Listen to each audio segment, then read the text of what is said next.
Très bien. Ça y est, on a enregistré. Ah, donc, ah, tiens, voilà. Mohamed. Mohamed. Bonjour Mohamed. Salut. Bonjour Mohamed. Salut tout le monde, salut Jean-Luc, salut Gérard, Christian, Bertrand. Hop, on partage l'écran. Alors, fenêtre, non, c'est ça qu'on partage. Hop, voilà, excusez-moi, ça va changer. Normalement, là, euh, vous êtes bien sur l'échiquier. Oui. Oui. Très bien. Alors, donc, là, on va parler de la fin la fin du tournoi des candidats. Donc, peut-être que vous avez un peu suivi. Je sais pas si vous avez suivi. Voilà, donc le tournoi des candidats, donc c'est terminé finalement par la victoire de Yann Nepomniachtchi. Avant la dernière ronde, hein, c'était assez rare. Dès la 13e ronde, il était vainqueur. Ça fait un petit moment que c'était pas arrivé. Hein. Bah, c'est celui que tu avais annoncé, que les parieurs avaient annoncé, hein, c'est ce que tu avais dit. Hein. Ouais, les parieurs, ils sont pas trop trompés. Hein. Premier, Ouais. Nepomniachtchi. Deuxième, comment il s'appelle, Maxime. Maxime. Troisième, ils se sont trompés. Ils ont mis Caronas et Géry. Bonjour Christian. C'est Géry, ils n'ont pas Corona. Et quatrième, Caronas, c'était bon. Cinquième, Gritchuk, ils ont eu bon. Sixième, Digniron, ils ont bon aussi. Septième, ah non, ils sont trompés. Septième, c'est Alexenko, ils avaient mis Wangao. Et huitième, Wangao, ils Il y avaient a mis Alex. Digniren qui est, oui, c'est ça, oui. Qui se retire d'ailleurs. Bah oui, Wangao, oui, alors ça, en fait, je l'ai mis là, j'ai quand même pas mal de déceptions. Il y a des bonnes choses, mais il y a quand même beaucoup de déceptions. Effectivement, le fait que Wangao ne soit pas là, et en fait, Wangao avait déjà dit qu'il s'était pas préparé, mais en réalité, il a arrêté de jouer aux échecs, tout simplement. Ça fait un an qu'il a pas joué aux échecs. Et en fait, voilà, il arrête. Donc ça, c'est vrai que c'est un peu moche, mais bon, d'un côté, bon, voilà, c'est des choses qui arrivent, mais c'est à cause du fait que le tournoi a été interrompu un an. Voilà, il était tout à fait compétitif l'année dernière. Cette année, il était, ouais, effectivement, là, cette fois-ci, c'était très moche. C'était un joueur absent, quoi. C'était un peu triste. Il y a, bon, le fait que Nepomniachtchi soit, le tournoi se termine avant la 14e ronde, c'est un peu triste. Enfin, la 14e ronde est à compte pour du beurre. Moi, ce qui m'a déçu, c'est que Fabiano Caruana a encore refusé de faire un débat théorique contre la Nigérie. Il a encore biaisé l'ouverture. Contre Jiri, il veut vraiment pas essayer. C'est clair que maintenant il peut adopter cette technique à chaque fois. Par contre, Jiri, c'était la bonne surprise. Il était enfin un peu plus décidé, c'est-à-dire il se montrait plus. Il parlait plus du fait qu'il voulait gagner, alors que jusqu'à maintenant il avait jamais fait. Bon, par contre, il s'est écroulé sur les deux dernières rondes. Gritchuk, il n'a pas eu de chance sur la 8e ronde, donc la première ronde des phases retour. Il fait une bonne partie contre Alexenko. Il transpose une finale qui a l'air très favorable. Même les machines lui mettent un avantage au départ sur la transposition. L'autre, t'as pas le choix, hein, qu'Alexenko. Au final, donc le 40e coup il arrive, et là, les deux, Alexenko se rend compte que sa position est bonne, en fait, alors qu'elle a l'air, la machine met encore un désavantage pour lui, hein, qui a été net de moins. Mais en réalité, elle est plus facile à jouer pour lui. Et donc c'est assez miraculeux pour lui, et finalement, le truc n'arrive pas à défendre la position. Mais c'est quand même, bon, c'est des choses qui arrivent, hein. Les deux joueurs pensent que les blancs sont mal, mais en réalité, ils sont mieux. Et même la machine pensait que les blancs étaient mal au départ. Donc, en fait, la position est égale, mais elle est difficile à tenir pour les noirs, et tout, ça tient pas. Bon, c'est dommage qu'il était bien motivé, contrairement à l'année dernière. Et voilà, donc, et là, il est quasiment sûr de plus de plus pouvoir jouer pour le gain. Et pareil, Dingiron, qui était, malgré son retard, était très très motivé, hein, d'ailleurs, ça s'est vu. Mais il rate le gain contre Maxime, et après, c'est quasiment impossible pour lui de revenir, quoi. Il est vraiment trop loin. Donc voilà, donc c'est vrai qu'il n'y a pas eu énormément de suspense. Nepomniachtchi a pas eu beaucoup à s'employer, hein. Nepomniachtchi, il a pas eu beaucoup de parties à jouer, hein, sur le tournoi. C'est un peu triste de se qualifier comme ça, mais bon, c'est des choses qui arrivent. Donc, alors, il a eu... Une question, Bertrand. Oui, Christian, oui. Une question. Du point de vue règlement, on disait que c'était plié à la 13e ronde parce que quand ils s'étaient rencontrés, Nepo avait battu Géry, c'est ça? Oui. Oui, voilà, oui, c'est ça. Nepo, en cas de, Ils avaient fait une nulle et ils en avaient fait une où Nepo l'avait battu, c'est ça? Nepo avait gagné la première ronde. En fait, la toute première ronde l'année dernière. Nepo, une des plus belles parties du tournoi. Hein. C'est donc Ouais. c'est Jiri contre Nepo. Nepo qui a pas peur d'entrer dans des danses extrêmement aiguës, qui tombe sur une nouveauté donc de Jiri, Jiri avait gagné 40 minutes à la fin, ce qui est énorme contre Nepomniachtchi qui joue super vite. Et en fait, Nepo tient la position. Il arrive même à surprendre Jiri à un moment donné. Et Jiri, en fait, n'arrive pas à gérer la position. Il essaie de transposer dans les finales de la forteresse. Mais même la finale, Nepo la joue super bien, tout en jouant très très vite. Donc vraiment une très très très grosse partie. Et il prend, et à ce moment-là, on sait pas, mais c'est vrai que ça a un rôle énorme parce qu'effectivement, après la 13e, en fait, une fois que même si Jiri gagne la dernière et que Nepo perd la dernière, il y a la moitié de vrai, je veux dire, au départage, c'est la confrontation individuelle qui compte en cas d'égalité de deux joueurs. Comme c'était le seul à pouvoir le rejoindre, donc c'était fini. D'accord. Donc voilà, donc Parce que c'était, le départage, du fait de cette victoire de Nepo, voilà, aurait été en sa faveur.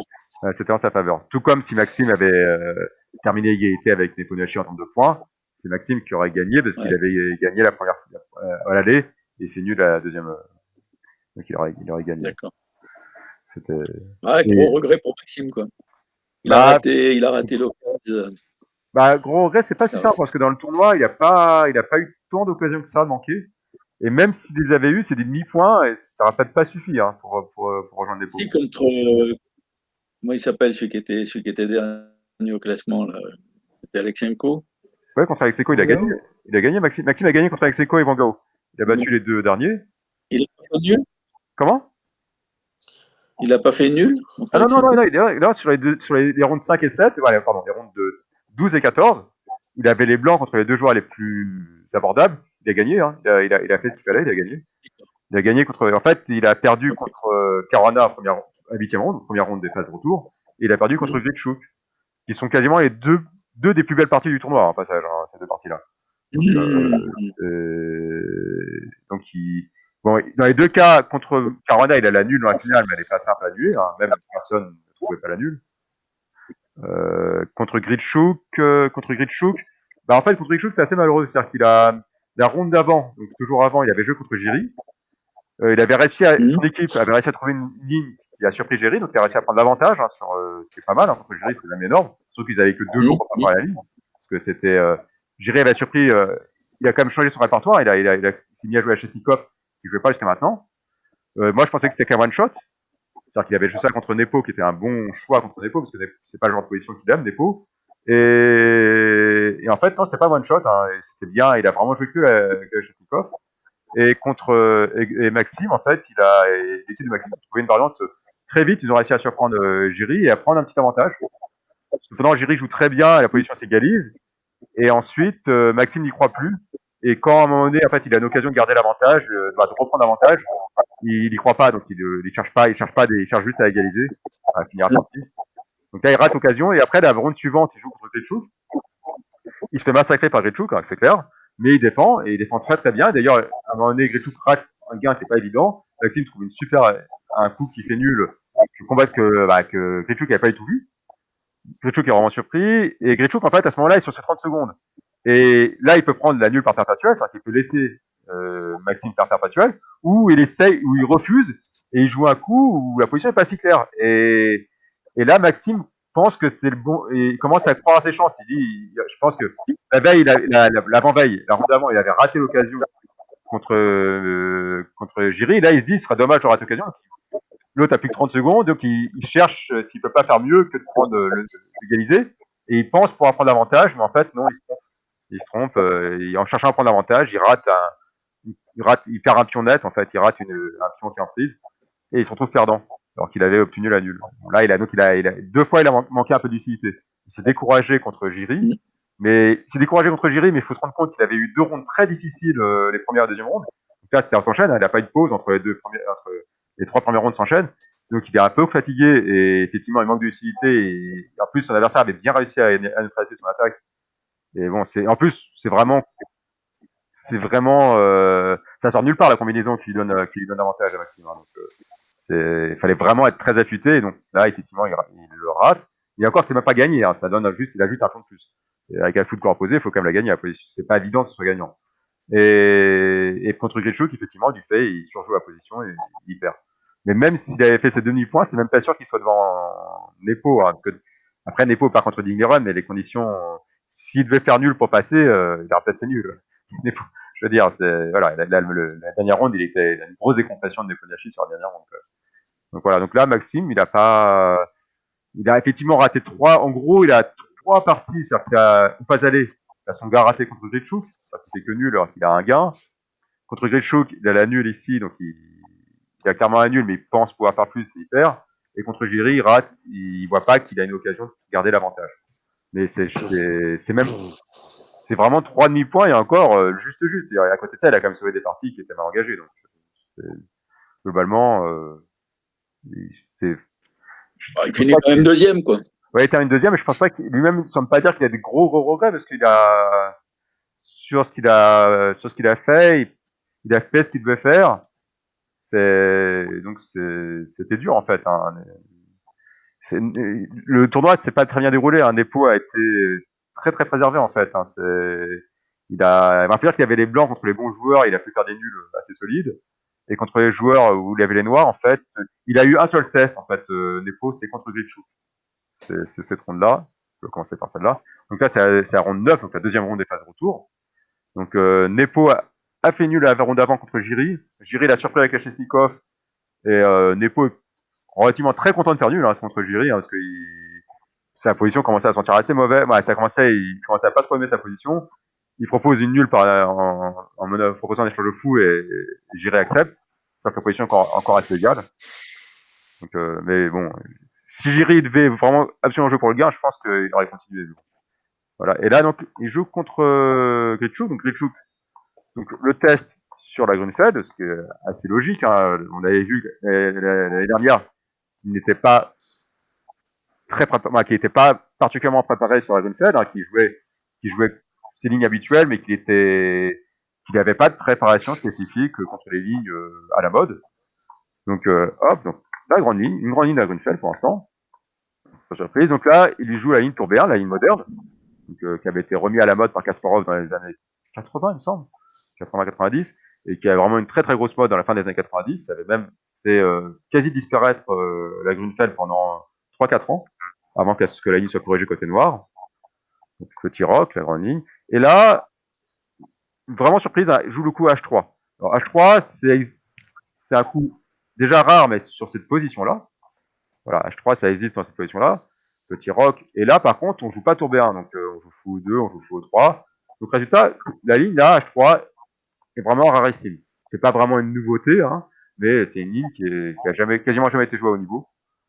Bon, par contre, c'est un peu surprenant, je trouve, de la part de Grichuk, parce que, ok, il va surprendre, c'est sûr que là, il va surprendre Nepomniachtchi, mais il va arriver sur une position qui est assez nouvelle, ce qui fait qu'il va avoir à travailler plein de choses, ça c'est sûr, mais la position est quand même très riche, et il a quand même de fortes chances que malgré tout, Nepomniachtchi, à un moment donné, dévie de sa préparation, assez vite en fait.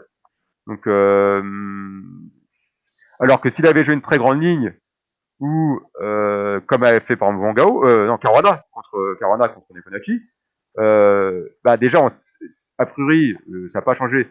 Nepo ne serait pas hyper bien préparé, donc il y aurait eu déjà pas mal de travail derrière, donc il y aurait beaucoup plus de chances que la préparation aille beaucoup plus loin en faveur de Grichuk. Surtout que Grichuk a besoin d'avoir du temps de jeu, parce qu'il a tendance à prendre beaucoup de temps de réflexion.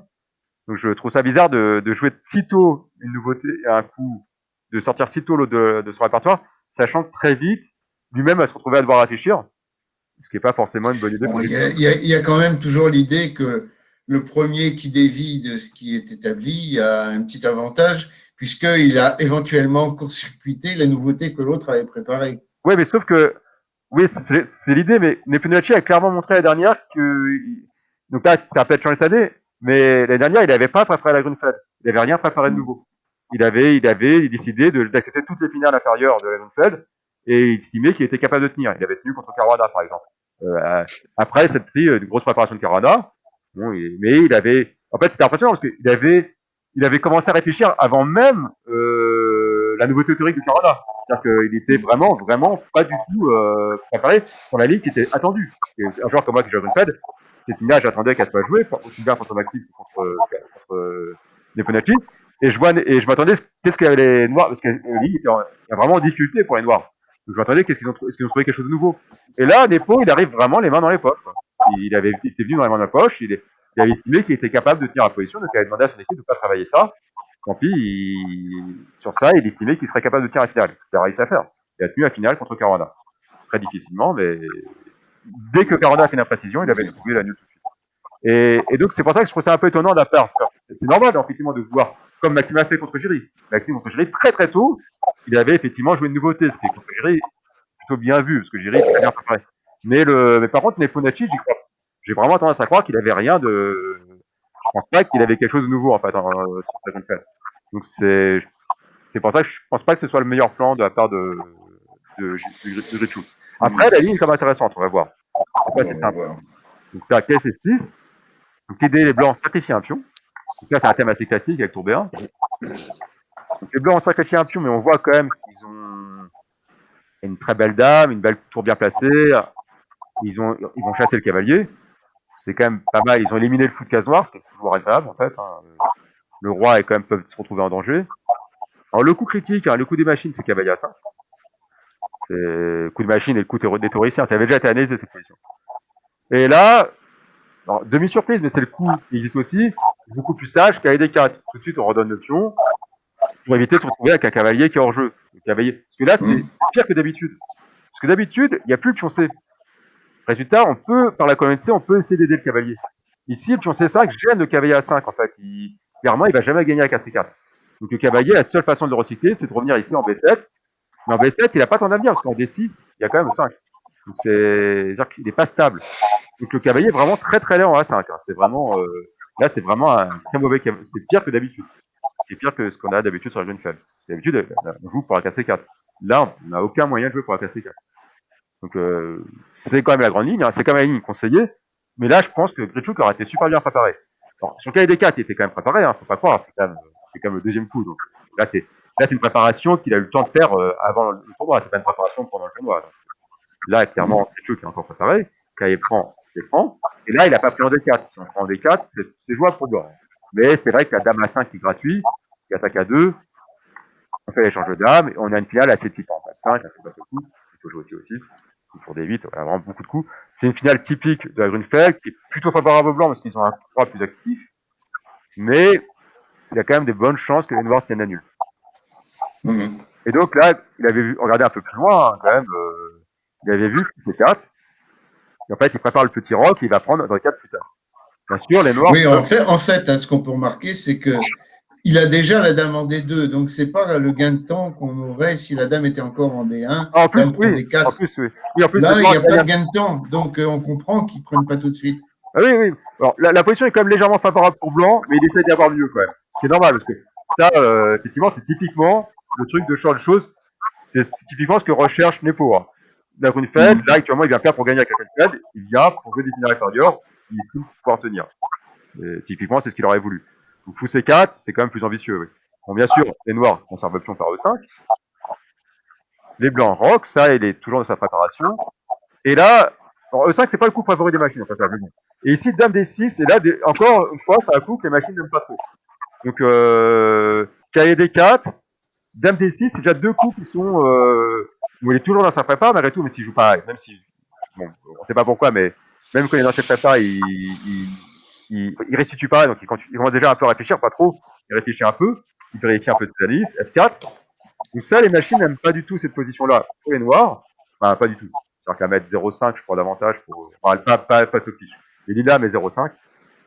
Voilà, donc, c'est l'idée, sur B8, si on prend, dame prend, et là, finalement, c'est les blancs qui échangent les dames.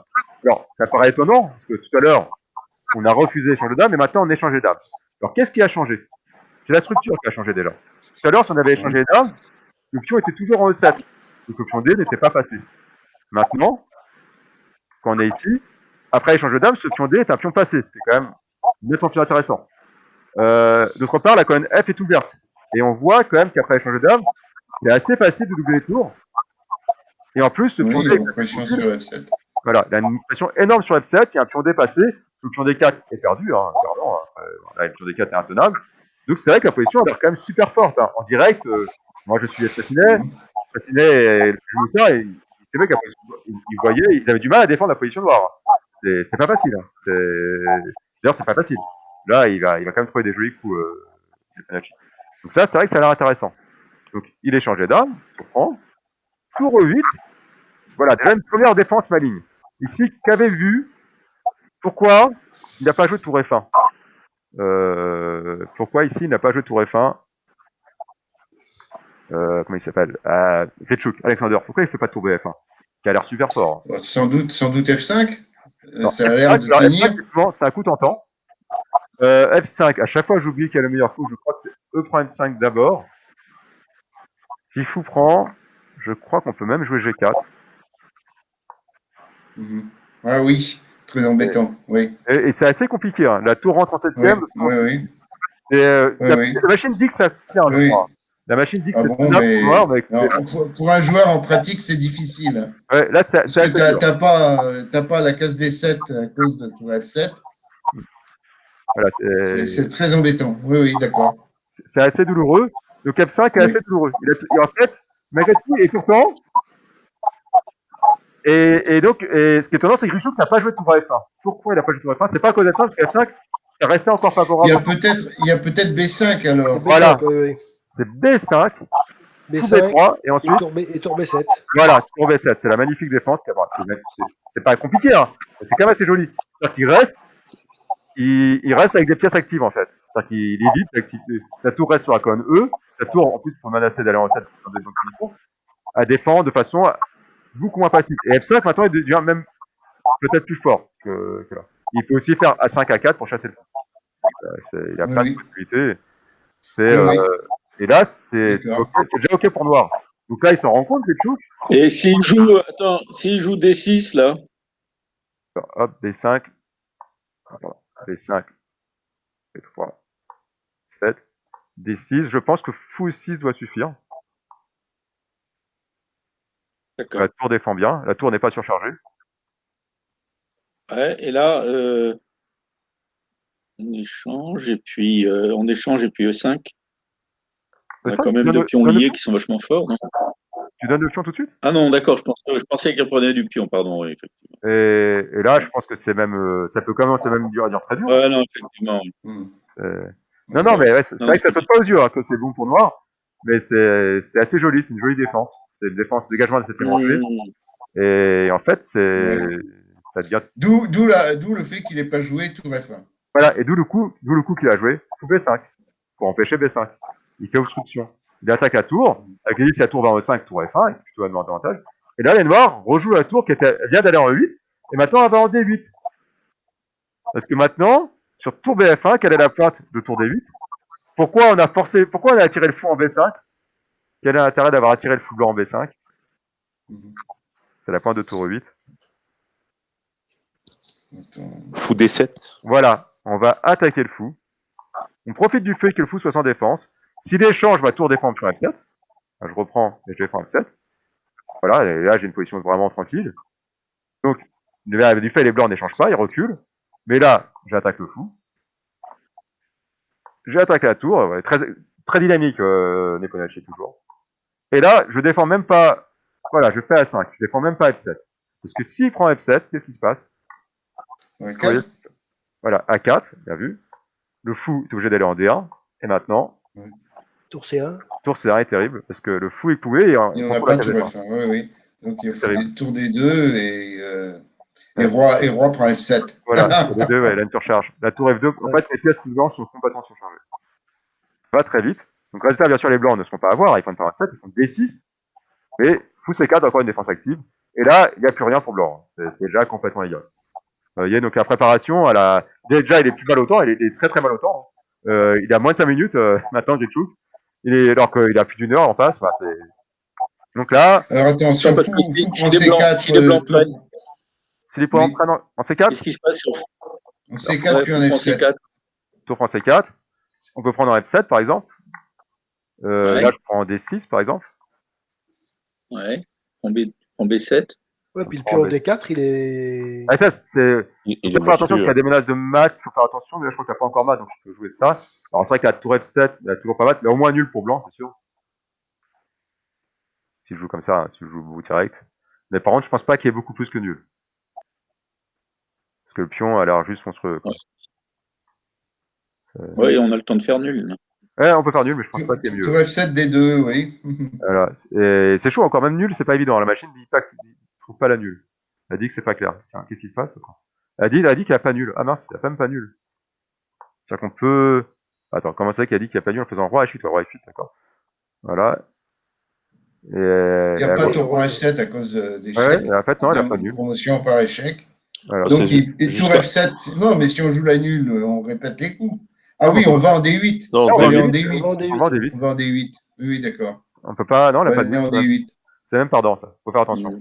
Les blancs, faut faire Oui, on fait promotion sur échec, ouais. Donc, fasse attention les blancs, en fait. Ouais. Donc, vous voyez, ça peut aller très vite. Alors ici, justement, bon, Retchou qui se rend compte du problème, bon, il fait tour franc, ils échangent tout.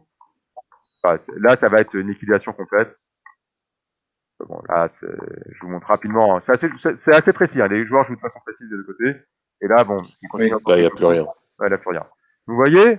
Donc là, donc Retchou, c'est vrai qu'il apporte un coup assez nouveau qui est intéressant, mais contre un joueur qui est aussi peu, qui avait montré aussi peu de préparation sur une fête, je trouve ça dommage en fait. Parce que là, ça aurait été plus malin, je trouve, de jouer les grandes lignes où il avait beaucoup plus de matériel pour lui, pour Gritchou, qui avait beaucoup plus de chances de ne pas être surpris par. Parce que là, en fait, ok, c'est lui qui surprend Nepomniachtchi, mais très vite, Nepomniachtchi ne joue pas les coups favoris des machines, et résultat, mais en fait, il s'avère que les machines surestimaient la position blanche. Quoi.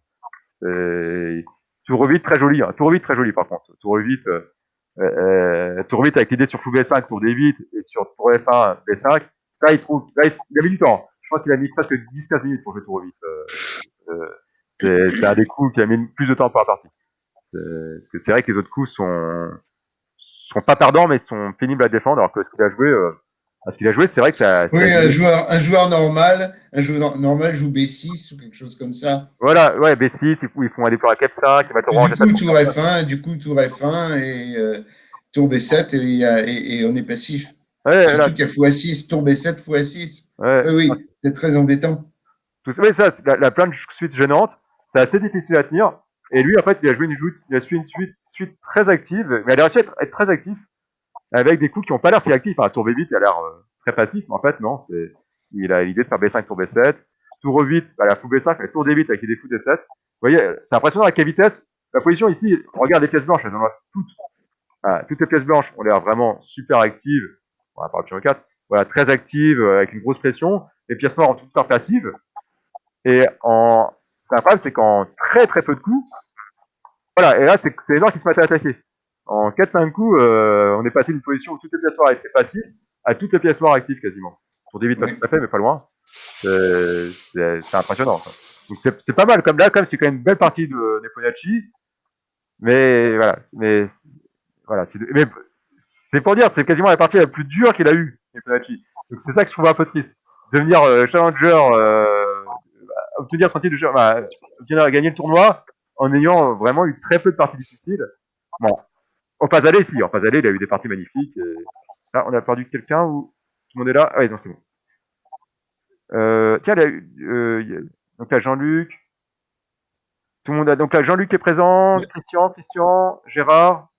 Voilà, tout le monde est là. Très bien. Oh, j'ai oublié de présenter mes respects au président. Oui, j'ai noté. J'ai peur de choir dans sa faveur. Ah ben voilà, c'est sûr. Choir en défaveur. Parce que il y a Julien qui est connecté, mais je ne sais pas s'il nous entend. Julien, d'accord, très bien. Bonjour Julien, si tu nous entends. Voilà. Très Julien, bien. Je ne vous vois pas. On ne voit pas, mais il est sans caméra. Il a le petit Julien. Oui, je vois son initiale. Salut voilà. Julien. Voilà. Il ne doit pas avoir le son. Il a écrit sur le chat. Ah, il a écrit sur le chat, d'accord. Il a écrit bonjour. Ah, ok, merci Julien. Bon. Donc, il y a. Okay, donc, vous voyez, Nepomniachtchi, j'ai pas beaucoup de choses à montrer de Nepomniachtchi. Parce que globalement, il a fait cette partie-là, qui est très jolie. Il a fait une partie assez propre contre Alexenko, mais Alexenko a complètement raté l'ouverture. À la fin de l'ouverture, il est déjà plus 4 pour les machines. Bon, ça se voit, c'est pas une pièce, mais c'est terrible. La position, elle est vraiment horrible. Donc, et après, il arrive à conclure sans trop de problèmes, Nepomniachtchi. Contre Wangao, il essaie de faire nul, Nepo est d'accord. Mais, à partir du 40e coup, Wangao fait tellement de fautes, que Nepomniachtchi continue la partie. Et gagne. Mais, bon, Wangao s'est excusé, hein, il fait, ah non, mais là, c'est vrai que, il a vraiment très très très mal joué après le 40e coup. C'est juste, il a joué que des coups médiocres. Il a un peu craqué.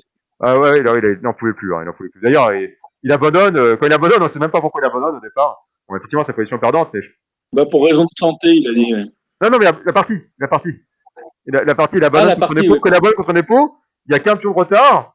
C'est pas un gain clair, hein, il a pas de pion passé pour noir, on va dire, c'est vrai, c'est évident, le gars. Mais il en peut plus, quoi. Il en peut plus, il abandonne. Voilà. Mais effectivement, il a des raisons de santé, il a dit. Ouais. Tiens, pour la petite histoire, j'ai une copine qui parle russe qui m'a dit, alors je sais pas, parce que moi je parle pas russe, elle m'a dit que Nepomniachtchi, ça veut dire qu'il n'a pas de mémoire. Oui, ça évoque ça, oui, très Oui, fortement. oui, oui, c'est marrant. Il a un nom qui a des sens effectivement assez marrant. Ouais. Qu'on ne comprend pas Mais ou qui n'a pour un pas de joueur mémoire. d'échecs, c'est un peu con. Ça évoque ça, oui, c'est ça. Ouais. Alors, donc voilà, donc là, donc Nepomniachtchi, j'ai pas grand chose d'autre à en dire. Il a surfé, il a surfé sur une vague très favorable. C'est-à-dire qu'il a annulé très facilement contre Karana avec les blancs, c'est-à-dire qu'il a trouvé la bonne ligne. Il a joué. Mais qui c'est qui nous a dit qu'il a une copine russe? Ça, c'est. Ah, Tu pourrais nous envoyer une photo? de Nepo? Nepo, il a une copine russe? Ah, je sais pas comment. Nepo, Non, il non, a... Ah non, tu parles de Christian. Christian c'est a une copine Christian russe. qui a une copine Ah, russe. mais Christian a une copine russe. c'est purement platonique.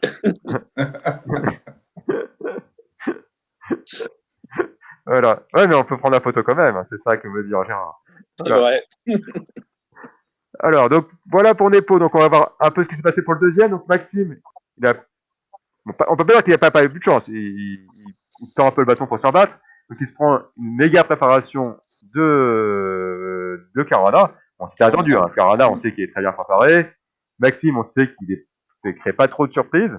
Bon, il en a quand même fait une dans le tournoi, mais voilà. Donc là, sans surprise, on a droit à un Arjorf. Un Arjorf, voilà, pas de surprise. Donc, Caruana, en ce moment, c'est vrai qu'il joue pas mal la ligne classique. E6, F4, Dame B6. Donc, Maxime est revenu à la ligne Dame B6. À un moment donné, il jouait à la variante différée avec H6. Mais on sait que malgré sa victoire contre Jiri, on sait que cette ligne-là n'est plus très bonne. Hein. Cette ligne-là... Ah, bonjour Dari. C'est Dari. Bonjour Dari. Ciao, ciao. Voilà, on sait que cette partie-là, Salut. la partie de référence, c'est Caruana, justement, contre Nakamura. Je crois que c'est championnat des États-Unis. Une partie magnifique de Caruana, une méga préparation, mais c'est quand même joli avec sacrifice de dame pour 2 pièces. Et depuis, cette ligne-là ne se joue plus, hein. Elle est vraiment considérée comme douteuse pour la noire. Donc il revient à Dame B6, parce que là, A3 est moins fort, parce que sur KSC6, on n'a pas fou F2. Hein. On peut pas maintenir le cavalier en D4, Oui, et c'est bien tout de sûr. suite beaucoup moins drôle pour blanc. Donc là, on fait le pion croisé. Dame prend B2, tour B1, Dame A3, et E5, la vieille ligne. Hein. C'est la vieille ligne. C'est la ligne originelle, hein, E5. Ensuite, dans les années 90, c'était 80-90, c'était F5 qui était passé devant. Et c'est Rajabov, Nataf, qui ont réintroduit E5 dans la pratique. C'est-à-dire que dans les années courant 2000, c'est Rajabov qui a l'idée, hein, qui dit à Nataf, tiens, c'est marrant, sur cette ligne-là, donc E5, H6, on dit, voilà, bon, D prend E5, F prend E5 et D7. Dans cette position-là, en général, je veux plutôt tour B3 ici. Et là, Rajabov a dit à Nataf, regarde, c'est marrant, si on fait ça, qui vont chercher le pion E5, ok, je mets la dame en 3, ok, j'ai 3 pions de moins, celui-là est perdu. Mais en échange, bah, toutes les pièces noires m'ont l'air vraiment pas terribles. Le roi m'a l'air pas du tout bien. Et j'ai un développement assez simple avec les blancs. Et j'ai l'impression que c'est pas mal pour blanc avec la case D6 qui est vraiment magnifique. Et il a demandé à Nataf de travailler ça en fait. Nataf a travaillé ça, il a travaillé parce que c'est un secondant de Rajabov, Nataf. Donc il a beaucoup travaillé ça. Il a vu que c'était vraiment pas mal pour blanc. Et en fait, Rajabov n'a pas eu l'occasion de jouer. C'est Nataf qui l'a joué en premier. C'est une idée de Rajabov, travaillée par Nataf, et c'est Nataf qui l'a joué en premier en pratique. Et depuis, cette ligne-là a été jouée pas mal de fois, avec des positions très compliquées. À 3 options de moins, c'est vraiment extrêmement complexe. Bon, il y a beaucoup d'analyses. Donc là, c'était connu, hein, tout ça, c'est déjà été vu plein de fois, Dame prend 5. C3, alors C3 n'est pas nouveau, mais c'est un coup assez rare. Hein. C'est le coup de Rajabov Nataf, c'est fou 2. Ici, C3, l'intérêt, c'est d'éviter des fois que la dame gagne un petit temps par dame à 5 échecs. Sur certaines lignes, ça peut arriver. Donc ça retire ça. Ça surprotège le cavalier D4, qui est pas mal, ça évite que la dame et la tour s'occupe de défendre le cavalier D4. Le petit défaut qui a été signalé par exemple par Nataf, c'est que si sur la ligne fou 2, si les noirs essaient d'échanger les fous de 4 noirs pour un peu soulager le roi, ça ne va pas à cause de fou prend, roi prend, et là on fait dame à 3 échecs et c'est terrible.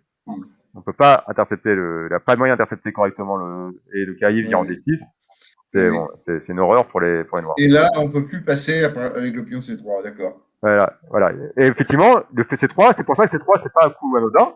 C'est quand on fait C3, quand même, ça a des avantages, mais ça retire quand même des possibilités. Et donc, déjà, fou 7 ici est un coup intéressant. Bon, le coup le plus joué ici, c'est fou C5. Maxime connaissait la position, hein. Il a joué fou C5. C'est le coup qui a été le plus joué dans la position. Fou G3, Dame D5. Et donc, la nouveauté théorique, elle arrive à ce moment-là. Ici, avec C'est une quatre. partie quand c'est joué avec fou D6. L'idée, hein, c'est que si fou prend, c'est le seul coup. Il y a K et B5. Ouais. Et là, les noirs sont un peu ennuyés. Hein. Qu'est-ce qu'ils font les noirs ici? Il n'y a pas le choix, il faut enlever la dame. Hein. Ah oui, mais... On est franchement mal. Ah oui, là, on a l'air très mal. Mais pourtant, cette position-là, elle est considérée comme...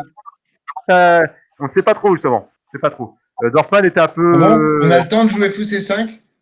Alors, fou C5. Ah, c'est marrant, fou C5. Alors, fou C5. Ah, c'est marrant. Alors, fou C5, celui-là, je ne connais pas. C'est vrai que fou C5, c'est marrant. Parce que... Qu'est-ce que ça donne? On a Là, quoi on fait l'échec en C7 d'abord. Alors, C7, roi D8. Ah oui, on perd la dame par là. Oui, c'est pas Et on récupère en La dame avec D5 cavalier et on prend D5. récupère en E3. Et donc, ça donne quoi? Oui, Là, ça donne égalité matérielle avec 3 options de plus pour noir, quand même. C'est chaud, quand même. Parce que je suis mieux développé, mais quand même 3 options de plus pour noir, quoi. Oui. C'est clair. Ouais. C'est clair, encore. Parce que j'ai donné un fou, hein. J'ai déjà donné un fou. Donc là, si récupérer un fou n'est pas tout à fait suffisant pour les blancs. Alors, comment on peut jouer autrement? Bah alors, on prend le fou en C5 et on garde la menace sur la dame. Dame prend.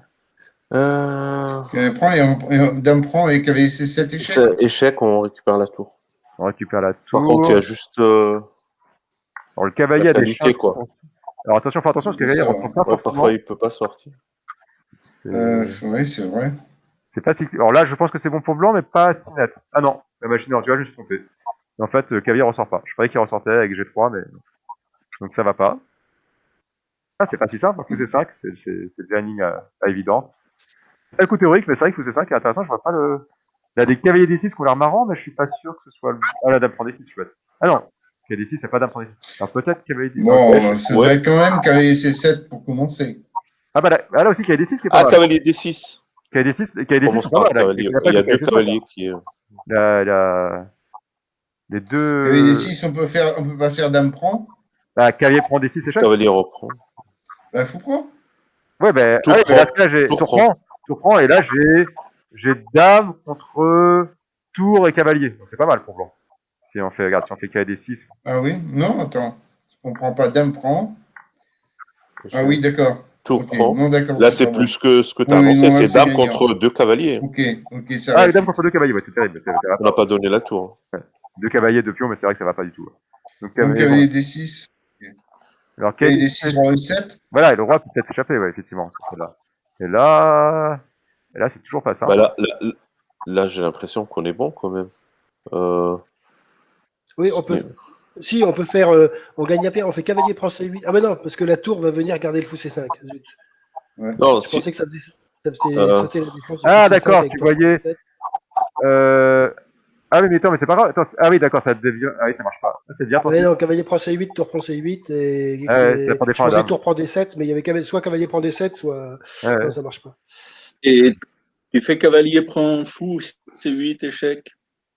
Non, cavalier prend fou, C8 d'abord. D'accord. Non, il y a peut-être. Cavalier prend fou encore. Non, ça marche pas parce que la dame est gardée, tout est gardé.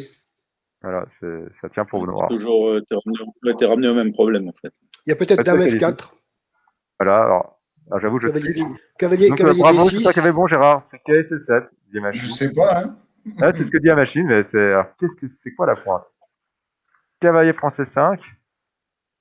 Cavalier prend C5 et dame prend C5 marche pas. Pourquoi? Parce qu'elle est clouée. Ouais, c'est clouage. Le cavalier est cloué. Le cavalier est cloué, donc ok, d'accord, c'est tout bête. Donc là, on peut pas faire roi D8, il faut faire roi F8. C'est quand même cavalier prend C5. Et là, sur dame prend C5, ok, on rentre en D8. Allez, on rentre en D8, c'est vrai. Et là, c'est terrible, parce que on gagne. Oui. Parce que là, on n'a Ça pas de va l'histoire de cavalier enfermé. Ok, tout simplement. Et on ménage le fou C8, et voilà. Voilà, Oui, c'est foutu. Donc là, effectivement, donc c'est cavalier C7, mon coup, bravo. Gérard qui avait mieux intuité le meilleur coup, avec l'idée de prendre en C5 dans de meilleures conditions. Voilà, donc ici, fou C5 ne fonctionne pas. Donc quelle est la défense Théorique qui a déjà été joué à plusieurs parties quand il joué sur cette position-là. Des parties par correspondance, globalement, surtout. Ça commence à bien jouer en correspondance quand même maintenant, avec les machines. Donc là, fou C5 ne suffit pas, donc il faut essayer de limiter la casse.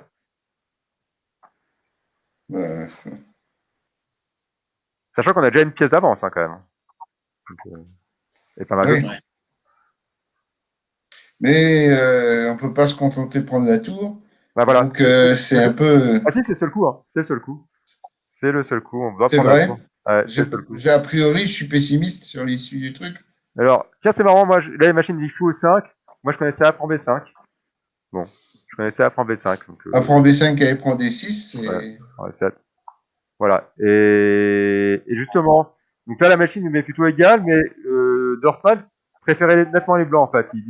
Il comprend pas, il était surpris que Maxime accepte de rentrer dans cette variante-là, c'était connu, parce qu'il estimait que c'était plutôt bon pour blanc, et il était surpris que Karana ne joue pas, justement, cette ligne-là. Parce que Karana ne va pas jouer ça, en fait. Karana va pas jouer le coup classique, enfin, le coup qui a déjà été joué plusieurs fois, fou D6. Il va jouer une nouveauté, ici. Et donc, justement, effectivement, je me souviens encore son nom, Yosi Dorfman, lui, était un peu déçu parce qu'il était curieux de savoir ce que les deux équipes avaient trouvé contre fou D6. Donc, en quoi ils avaient muré le jeu noir. Parce qu'il suppose qu'il doit y avoir une inversion dans le jeu noir pour que justifier. Mais là, il avait préparé fou C4. Donc, un coup, Il donne une pièce, en fait. il sacrifie le fou pour attirer la dame en C4 pour que fou D6 soit plus fort encore. C'est-à-dire que fou D6, maintenant, on peut même plus prendre à cause de la fourchette royale. Oui. Et le roi reste coincé. Mais c'est quand même étonnant parce que c'est un coup qui menace rien, fou D6 en soi. Pour l'instant, il n'a pas de menace directe. On a sacrifié une pièce. Qui se contente d'immobiliser le roi, quoi. Voilà, on a 3 pions de moins, une pièce de moins, et on a juste on fait un coup qui menace rien. C'est juste énorme. Alors ça, les noirs, ce qui est horrible, c'est que les noirs, comme il n'y a pas de menace directe, ils ont quasiment tous les coups imaginables à disposition. Donc là, Maxime, il a réfléchi, alors je crois qu'il a réfléchi plus de 40 minutes ici, hein, sur cette position-là. Alors c'est énorme, c'est monstrueux, il a tout est possible. On peut faire fou prend D4, on peut faire F5, on peut faire KF6, on peut faire fou B6, voilà, il peut faire dame D5 aussi, possible. Moi, j'ai l'impression que les blancs menacent quand même cavalier F5. Alors, cavalier F5, est-ce que ce serait une menace directe? Alors, on imagine cavalier F5. Donc, avec l'idée sur fou prend 3. T'as fou prend E3, hein. Oh, pardon. Non, j'ai pas vu. Parce que c'est presque mat, mais c'est pas mat, hein. Cavalier prend, voilà. Non, c'est pas mat, non. Donc, cavalier F5, c'est pas une menace directe pour l'instant. Non, pardon. Ouais, mais je comprends qu'on s'enflamme, hein. La position, elle a l'air tellement... Ouais, ça, c'est incroyable. La position, il n'y a même pas de claire menace des blancs. Ils ont ils ont un fou de moins, 3 pions de moins et ils n'ont pas de menace directe. C'est juste incroyable. C'est énorme comme c'est préparation Là, qu'on peut avoir. il menace quand même cavalier E4 prend C5 et stabiliser un fou énorme, quoi qui empêche le roc. Ouais, mais cavalier prend. Bah, attention, fou prend n'est pas une menace, mais cavalier prend. Mais voilà, c'est pas vraiment une menace. Si tu gardes le roi au centre, c'est vrai. Mais c'est pas, c'est quand même une pièce et 3 pions pour ça, donc c'est pas si évident. Hein, je sais bien dans le museo, c'est ce qu'on fait, hein, mais dans le museo, on a quand même, surtout qu'il reste encore des pions devant le roi. Hein. C'est pas comme si le roi était à découvert, quoi. C'est ça qui est impressionnant. Hein. Le roi est encore bien protégé. Et pourtant, c'est vrai que c'est dur pour Noir. Et alors Maxime, au bout de 40 minutes, c'est assez impressionnant. Parmi tous les choix, il va jouer le choix que l'équipe de Corona avait estimé le plus fort pour les Noirs. C'est quand même pas mal. Surtout que c'est pas le coup plus évident. Parce qu'en fait, il va tout de suite redonner la pièce. C'est-à-dire que, alors que, il y a rien de clair, hein, sur fou B6, il y a des lignes marrantes. Jules avait beaucoup aimé cette ligne-là, parce que sur fou B4, il y a, le sacrifice de dame, qui est marrant. Avec l'idée de tour à roquer. Et suite KSC6, avec, en fait, donc là, il a que 2 pièces pour la dame, 2 pièces et 3 pions pour la dame. Mais les noirs commencent à menacer E5, à menacer KSC6. C'est les noirs qui se mettent à attaquer. Et la position est pas claire. Alors, en fait, a priori, c'est pas fou B4 qu'il faut jouer. Sur fou B6, il faut jouer fou A3. Faut être plus sage. et avec une position qui est encore très difficile à évaluer. Voilà, c'est bon. Et donc Maxime, lui, il a joué le coup que craignait Corona, enfin, craignait pas tant que ça, parce qu'il quand même, il avait analysé encore très très loin, hein, et là il continue à citer, mais c'est le coup qu'il là il était, d'ailleurs, C'est le seul qui tient. Ouais. c'est vu en fait en direct, il a fait une mini grimace. C'était marrant parce que voilà, et donc voilà, donc il prend le fou, hein, c'est gratuit. L'idée de KF6, c'est de venir en dessin, qui attaque la dame, et il attaque C3. Ça c'est plutôt sympathique. Si la dame reste au contrôle de C3, la dame prend C3 et change la dame, ce qui est magnifique pour les noirs. Hein. Donc ici, dame E5, c'est coup critique, Ouais. qui attaque l'option G7. Et c'est vraiment un coup critique. Hein. Si je prends en C3, ben en fait, le roi se réfugie en G3. Et je peux même pas, et même les échecs en troisième ne marchent pas parce que la cavalier contrôle. Donc il n'y a pas de problème. Donc là, ça va pas pour noir. Ça fait au contraire, ça fait gagner, ça aide les blancs. Faut pas faire dame prend C3. Mais ici, donc, et dame prend G7, c'est une vraie menace. Hein. C'est vraiment pénible. Et comment les noirs partent la menace dame prend G7? Tour G8. Bravo, tour G8. Et pourtant, on en a fait, pas je envie. l'ai vu la partie. Ah, tu l'as vu, d'accord. Ouais, Oui, je la connais par cœur. Alors, on n'a pas envie de jouer tour H7, ça c'est ce qu'on prend, mais tour G8, on n'a pas du tout envie de jouer. Alors, F6, pourquoi F6 marche pas? C'est le premier coup simple, mais qui marche pas du tout. Il y a l'échec, en fait. Oui, il y a dame H5. Voilà, on rentre sur le roi et c'est terrible. Et là, c'est vraiment très très douloureux. Entre K prend E6 qui menace et fou C7 mat. Première menace, fou C7 c'est pas encore mat, pardon. Les menaces c'est cavalier prend E6, tour prend D5 et fou C7 mat. Si, fou C7, cavalier prend E6, double échec et mat. Voilà, bravo, oui, mat en 2. Effectivement, on a une menace de mat en 2 par fou C7, cavalier prend C7, échec double, cavalier prend E6, échec double, c'est mat. Bien vu. Donc il y a une menace de mat direct et en fait, il y a pas de défense. Hein. Si on nous demande à la machine. Alors, il y a peut-être un mat plus joli sur. Enfin, joli, j'en sais rien, sur fou C7. C'est cavalier prend B7. Ah, après. Ah non, il mate non. pas. Si, il mate. Ah non, pardon. C'est pas clair. Non, il mate pas. La case C6 s'est gardée là. Non, ouais. Donc Il faut encore bouger le cavalier pour. Ouais. La machine propose fou D7, roi C8. Et même, on peut même prendre ici. Alors pourquoi, attends, qu'est-ce qui se passe sur roi prend B8? Le fou D7 est en l'air. Donc. Ah oui, non, le fou D7 est en l'air, ok. Ah oui, c'est horrible. C'est-à-dire qu'on recommence les blancs commencent à encaisser tout le matériel. Cavalier prend échec, non? Mais en fait, c'est incroyable, mais K prend échec ne fait qu'égalité. C'est incroyable. Okay. C'est très bizarre. Hein. Dame prend, moi ça me donne dame prend B7 mat. Hein. Ça attaque le cavalier, ça menace mat. Voilà. Et ici, en fait, c'est désespéré pour les noirs. Donc, Maxime le voit, hein, Maxime, clairement, bon, quand il a fait KF6, il a bien vu qu'il était obligé de jouer tour G8. Ça, Maxime, quand il a fait KF6, il a forcément vu ça.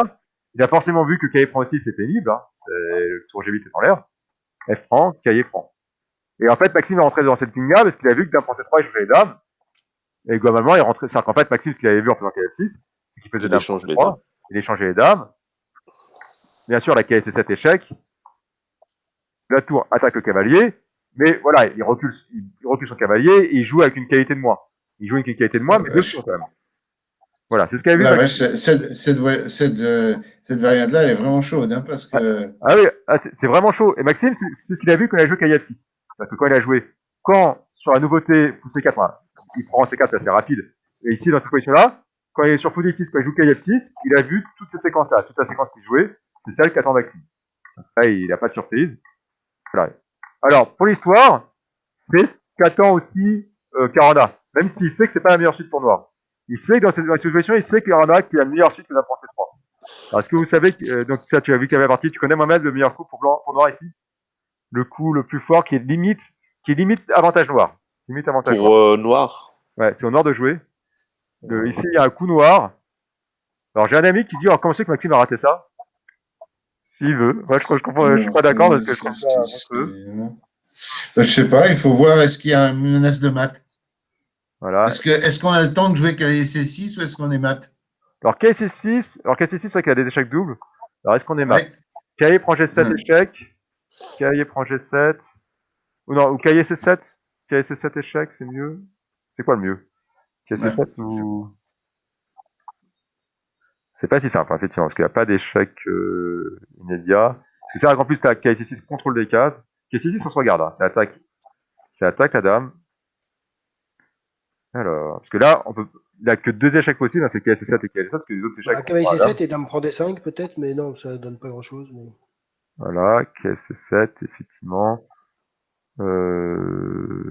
C'est vrai qu'elle a pas, c'est vrai que sur Roi D8, on voit qu'on n'a pas trop d'échecs. On n'a pas trop d'échecs. C'est pas si simple. Alors, attends, il y a peut-être fou 7. Faux 7. Et effectivement, d'accord, KE prend 7. Ah, c'est pas mal, ça soulage la dame. Faux 7 Le soulage la tour prend dame. des 5. Tour prend D5. Cavalier prend D5. Et là, Cavalier ça va prend, pas. mais dame, Non, ça va pas avec la cavalier tour 8. prend. La tour 8, tour 8. Je fais très mal. Aïe, aïe, aïe, aïe, aïe, aïe, aïe, Là, on aïe, s'est contré. aïe. Là, on s'est fait Ah, contrer. ah, ah, ah. Alors, peut-être KE prend G7 alors. KE prend G7. Que l'intérêt sur Roi D8, c'est qu'un fou C7. Non, mais attends, ça marche ça pour les blancs. Ah, ça marchait? Attends, alors, pardon. Si tu fais ça, donc oui, fou E7, cavalier prend, tour prend D5, Ah, tour prend, pas KE prend, d'accord. Tour prend. cavalier prend, dame D6. Dame D6, d'accord. Dame D6 qui change. Ah, Ah mais non, non, non, la case de pénétration est... Ouais, non, non, j'avais une image résiduelle avec la tour toujours en D1. Pardon. ouais. KE6. Non, non, je me C'est vrai trompe. que KE6, c'est un thème de maths. Hein. Si on contrôlait pas C7 et F8, il y aurait maths en C7 sur Roi C8 et en F8. Malheureusement, les deux cas sont contrôlés. Donc, Ouais, les cases sont contrôlées par le cavalier, puis j'avais une voilà. image résiduelle. Voilà. Hop. Donc, alors, peut-être KE prend G7. KE prend G7, l'avantage sur Roi D8, ça pousse C7. Donc, Roi F7, a priori. là, il y a peut-être. Ah non, tour F1. Ah, tour Mais F1. attends, qu'est-ce qui. Dame prend Pourquoi F1. est-ce que tu joues pas. Pourquoi est-ce que tu cherches un échec Ah, systématiquement? tour F1, dame prend F1, oui. Ah, qu'est-ce que tu veux jouer d'autre? Pourquoi tu joues pas. Pourquoi est-ce que les blancs jouent pas tour prend cavalier, par exemple? Bah, Bah, KE t'as prend cavalier dame. prend dame. Ah, là, oui, autant pour moi, d'accord. Voilà. Il a une menace. Hein. Oui, c'est pour ça qu'on cherche des échecs assez Ouais. violents. C'est que, effectivement, la dame est attaquée quand même. Et dame prend Bah, dame. à ce moment-là, oui, à ce moment-là, tu joues dame prend cavalier. Bah, on échange les dames, on prend le cavalier aussi, c'est pas joli. Ah, on prend pas le cavalier aussi, pardon, t'as raison. Dame prend. Pour éviter de perdre de cavalier, on fait échec. On peut prendre à 4 tours. Mais au final, Oh, on a égalité matérielle, C'est voilà. la même chose que la partie. au Ça. final, En on est gros, mieux quand même. Puis Plus ou on va roquer en faisant échec. ouais, mais Oui. mieux, c'est pas clair, on a un pion de moins quand même. On a quand même un pion de moins. Hein. Oui, non, mais après, le petit roc est très fort. Hein. Mais regarde, la tour A, elle joue pas. Hein. Oui, oui, Là, tu roques, échec. mais si on compare la partie, ça semble juste mieux que la partie pour noir, quoi. Donc, et déjà, c'est déjà égal. Bah, fou C5. Ah, fou C5, c'est chaud, hein. Faut être sûr de son coup. B6. Tour D6 échec. Tour D6 échec. Voilà, effectivement, ça c'est bien. On est obligé de mettre le roi, c'est l'intérêt d'avoir mis le roi ici. Ah, mais c'est bien, la fou prend B6, c'est fort maintenant. Tour B7, j'ai fait Oui. une erreur. Là, je peux pas. T'as raison, on peut pas jouer. Ah, donc ça, fou C5, ça... Ah, c'est grâce à tour D6. J'ai confondu les lignes. D'accord, donc tour F1. Mais j'ai pas le choix, donc ça marche peut-être alors. Si on est comme ça, fou C5, donc parce que là, j'ai mal joué. Parce que si j'ai pas de coup ici. Donc là, c'est peut-être gagnant. Ouais, je me suis peut-être trompé. Bravo, ça gagne. Donc il faut améliorer le jeu noir. Donc bravo, vous avez raison. Là, ça gagne tout de suite. Et donc, ah bah, d'accord, sur cette ligne, ah, c'est marrant, quasiment toute ligne, il faut faire tour A7, et là, il faut faire tour B8. Ouais, exactement. Les autres, c'est tour A7 Et que là, faut que je Maxime tourne n'a B8, pas parce que, oui, joué. parce que les autres suites, le cavalier est encore en B8, je suis bête. C'est pour ça que je me suis fait avoir. Et c'est vrai que, mais c'est encore égal, hein, quand même. Ils mettent que ça sert pour blanc. Ils mettent que c'est ok pour blanc. Est-ce qu'on peut améliorer avant le jeu noir? Non, donc cette ligne-là, elle fait égal. Et, ah, en fait, on a raté Fou-Prend 6. Fou-Prend 6 qui gagne pour noir. Désolé. Ah, Fou-Prend 6, tout d'accord. simplement, qui protège la dame et qui protège elle a un beau rayon X, hein. C'est un joli rayon X de deux côtés, quoi. Un Ouais, double c'est- rayon Oui, X, c'est rare. C'est un double rayon X qui fait très mal au blanc. Hein. D'accord, donc on peut pas jouer ça. Cavalier C6. Cavalier C6 intéressant. Hein. Alors j'ai l'impression que cavalier prend G7 me paraît le plus ambitieux, mais j'ai pas vu de suite sur F7. Parce que sur tour F1, il y a dame prend F1 qui est pénible. Parce que roi prend, cavalier prend E5. La dame, elle a pas d'échec gratuit. le dame H5. Ouais, roi prend G7. Oui. Et...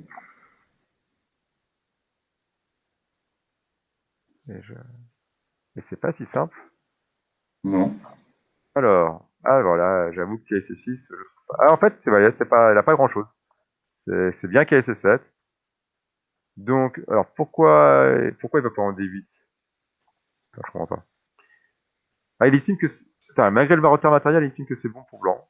D'accord. Ah oui, c'est un peu mieux que tout à l'heure, parce que ceci, c'est encore plus dur que d'habitude. Oula, c'est pas évident à voir. Donc là, ici, la machine dit que c'est très très bon pour blanc. Mais pourquoi? C'est un peu mystérieux, hein, parce qu'il y a... Donc là, effectivement, ils sont qu'il y a des On menace de problèmes. rentrer en B6. Mais il y a cavalier aussi. B6 maintenant. Ouais, qu'il y avait Menace 6 de pour rentrer en A7, B6. fou B8, d'accord, avec la tour qui est pas loin. La tour a pas de case. Ouais. Voilà, ici, effectivement, il y a des problèmes. Bon, C'est pas trivial. d'accord. Enfin, le cavalier, il peut toujours récupérer en cavalier C6 en A7. Hein. C'est-à-dire, si tu fais la découverte, l'enfilade en B8 et tout, tu récupères en A7, c'est juste la qualité. D'accord, c'est juste la qualité, effectivement. On est dans de bonnes conditions par rapport... Et donc, voilà, en fait, la machine dit roi F7 comme meilleur coup, avec avantage blanc, mais voilà, c'est pas un gros avantage. Donc, C6, déjà, une défense... alors, c'est moins fort que dame français, c'est quand même moins solide que dame français 3, hein, mais c'est déjà mieux... Bah, c'est pas non. C6, tu vois, c'est un coup qui tient, hein, tu vois, qui tient. Déjà, avantage blanc. Dans la partie, ils ont fait KC6, c'est dame français 3 qui est égal, en réalité. Et en fait, il y a un coup qui est plus ambitieux encore pour noir, même si c'est pas... il y a deux autres coups qui sont... Il y a un autre coup qui fait égal encore, et un autre coup qui est... Alors, un coup qui est un peu plus humain, qui tient encore assez bien. Et il y a un coup qui est vraiment inhumain, je trouve, et qui joue pour l'avantage pour les noirs. Le fameux coup. Bon, bah, écoute, s'il est inhumain, moi, je veux pas le trouver. Inhumain. C'est pas très naturel, quoi. Je veux dire, dans une position où on est quand même en danger, jouer un coup qui n'attaque rien, et qui défend rien, c'est étonnant. Enfin, qui attaque quelque chose, mais qui attaque très peu et qui défend pas du tout. C'est assez surprenant. On le voit dans tes commentaires. Alors, vous le voyez, moi. D'accord, désolé. Là, je cache. Voilà. Donc voilà, le coup a été vu par Christian. Donc le coup, c'est cavalier F6. Voilà, c'est-à-dire qu'on répond, on s'attaque attaque le pas la ça dame. attaque le cavalier.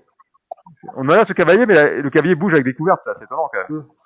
Voilà, il n'y a aucune suite possible, hein, c'est K prend, voilà, on ramène la tour qui attaque F6, on sacrifie encore la dame, seul coup, on attaque la dame, on récupère le cavalier, et vous voyez, au niveau matériel, effectivement, les noirs ont quand même tour et deux cavaliers pour la dame, cependant, ils ont quand même un roi très en danger, il a les Ouais. pour opposer qui compliquent comme la défense, c'est pas du tout évident, c'est-à-dire que les pièces noires... Oui, les machines peuvent tenir des positions comme ça. Ah oui, bah, les machines disent même que les machines disent plutôt avantage noir, mais l'équipe de Corona, ils ont quand même été assez loin sur cette ligne-là, et ils estimaient que Corona pouvait tenir. Que c'était... Oui, je crois que Caruana, il a été jusqu'à là dans sa prépa, en fait, il est toujours dans... Ah bah ça c'était sa... Là, il allait plus loin encore. Ça, c'était sa prépa, c'était la ligne la plus... Sur Fou C4, le seule ligne où il y avait, à la fin, où il y avait plutôt les avantages noirs, c'est celle-là. Donc c'est celle où il a été le plus loin. Et il va même beaucoup plus loin encore, en fait, parce que c'est la ligne critique, en fait. C'était la ligne la plus... C'est là où il avait dit que cavalier F6, c'est le coup qui l'embêtait le plus. Enfin, voilà. C'est le plus pertinent. Voilà. Maxime a répondu comme quoi c'était sa première pensée, cavalier F6. Voilà, oui, c'est son point actif. Voilà. Et le premier cavalier F6, le deuxième, je ne sais plus s'il avait envisagé. Mais voilà. Et donc là, mais bon, malgré tout, et là, Carona a encore récupéré encore quelques coups quand même. Hein. Alors que dans la partie, bon, Carona s'y attendait, Maxime joue 2-3. Il s'y attendait un peu, hein, quand même, que cavalier F6 ne soit pas trouvé. C'est quand même peu probable. Et donc, voilà, échec. Et donc, tour D3, vous voyez, c'est le premier moment. Alors, tour D3, c'est encore sa préparation, mais il commence à réfléchir, Carona. Ça y est, il commence, ça y est, la récitation s'arrête enfin. Et la position, il a un léger avantage blanc. Alors ici, le coup recommandé, c'est tour A7, mais faut oser le jouer, hein, parce que c'est pas évident de voir que la tour s'en sort. Le cavalier sans protection, la tour est mal placée, mais ça tient pour noir. Ouais, sur Fou C5, qu'est-ce qui se passe? Alors sur Fou C5, maintenant, elle a plus l'histoire de tour B6 échec, donc il y a B6. Et maintenant, là, c'est plus pénible, en fait. C'est plus la même ligne. On a même des problèmes. On a quand même petit roc intermédiaire. Ouais, petit roc, très bien. Donc, petit roc intermédiaire. Là, ici, je pense qu'on n'a pas le choix. Hein. Faut... Roi 7, c'est pas bizarre, Roi 7. Roi 7, j'y crois pas trop, là, je rejoins. Roi F7, il y a tour D6 échec. Tour D6, voilà. que là, t'as pas pris le cavalier, par contre, au passage. C'est intéressant, justement, il faut rester sur l'attaque du cavalier. Ah, je sais Le pas. problème, c'est cavalier C6, On en sait fait. rien. Bon, il y aura des Peut-être. échanges dans Là, tous il a les une sens. case de plus pour noir, quand même. Hein. Il a un cavalier de plus. Oui, hein, oui, d'accord. C'est douteux, quoi. C'est très douteux. Ouais. Voilà, c'est pas, mais ça fait peur, hein. Ça fait peur. Donc, on comprend, Maxime n'a pas été là-dedans. Hein. Ça fait pas confiance. Ça fait pas envie, cette position-là. Un cavalier en l'air, une tour qui est enfermée, le roi qui est tout seul, le cavalier qui est encore attaqué. C'est tout ça pour. Ouais, Bon, et donc il a pris le cavalier, là. bah, Non, là, c'est pas parti. là, il prend le cavalier. Là, il prend le cavalier, là. et la position est considérée comme égale, je crois. Je crois que la position est égale, voilà. Roi G6, seul coup. Ouais, bah. Petit roc. Bon, après, Maxime n'est pas rentré là-dedans, et ça se comprend. Oui, non, c'est des raisonnements de machine, ça. C'est pas jouable en pratique. En pratique, c'est vraiment très risqué, ouais. Maxime est capable de jouer des positions très aiguës, et cavalier 4 paraît tellement plus humain. On ramène le cavalier en jeu, on sacrifie la qualité, mais on a quand même 2 pions pour la qualité. Et c'est vrai que la position, elle est légèrement favorable au blanc, mais elle est pas perdue pour noir. Et donc Maxime, bon, en gros, il a perdu juste 70 minutes à la pendule, c'est quand même pas mal. Mais il est pas en prise de temps, il lui reste encore plus de 30 minutes, Maxime, donc ça va. Il a 10 coups à jouer en 30 minutes, ça va, 2 minutes par coup, c'est très raisonnable pour lui, hein. 2 minutes et demie même, par coup, donc ça va, il est pas en prise de temps, il a une position légèrement défavorable, mais ça va, on est plutôt très bien tiré, hein. Il n'y a pas beaucoup de joueurs qui auraient pu, sur une telle variante, s'en tirer aussi bien. Après, bon, par contre, la partie continue, Carna presse, il va plutôt bien presser, il trouve une belle séquence, il gagne un pion. Ouais. Maxime voit qu'il peut entrer dans une finale, qu'il arrive à échanger une part de tour. Voilà. Et en fait, ces finales-là, Maxime espérait, en fait, qu'avec le cavalier, le pion et le roi, il espérait pouvoir faire une forteresse. Parce que le pion n'arriverait pas, les blancs n'arriveraient pas à éliminer le pion actif. C'est-à-dire qu'il va perdre le pion A, hein, il le sait. Je pense qu'il peut pas sauver le pion A. Il met le roi du bon côté, voilà. Mais cette finale-là, il pensait pouvoir faire forteresse. Il était très confiant d'ailleurs, Maxime, en première partie. Et en réalité, c'est vrai, il existe une forteresse, mais il va pas trouver la bonne. Parce qu'il va trouver un schéma de forteresse qui n'est pas bon. Et il existe une forteresse là? Ouais, il existe une forteresse. En fait, cavalier G7. Si on met le cavalier en G7, c'est une forteresse. C'est assez incroyable, parce que le cavalier est horrible en G7 d'habitude. Mais là, c'est incroyable et ça tient. C'est incroyable. C'est assez étonnant parce que le cavalier G7 est rarement une bonne pièce, le cavalier en Fakento. Mais là, pour le coup. Ouais, mais il tient quand même F5, H5. Ouais, il tient toutes les bonnes cases. Il n'y a que F7 comme voie de pénétration. Donc le roi ira en F7 quand le roi Albert menace de pénétrer. Et en fait, c'est pas évident à voir, hein, mais ça tient. Cavalier G7 tient. Mais c'est pas évident à voir. Hein. Le Carona n'était pas sûr d'être gagnant. Mais mais en fait, aussi bien sur la forteresse, Maxime va choisir cavalier en H6 en fait. Il va essayer de faire une forteresse avec le cavalier en H6. Et il s'avère qu'avec le cavalier en H6, il n'y a pas forteresse. Alors qu'il y a une forteresse avec le cavalier en G7. Mais même Carson ne l'avait pas vu. Hein. Carson, au début, il se demandait si cavalier H6 tenait pas. Et il était pas sûr que cavalier 7 tienne. Et en fait, il a vérifié sur la table basse. Hein, il a vérifié sur la table basse. Il fait, ah oui, c'est marrant, cavalier H7 ça tient et pas cavalier H6. Et Maxime va choisir cavalier H6. Et malheureusement pour lui, ça va perdre.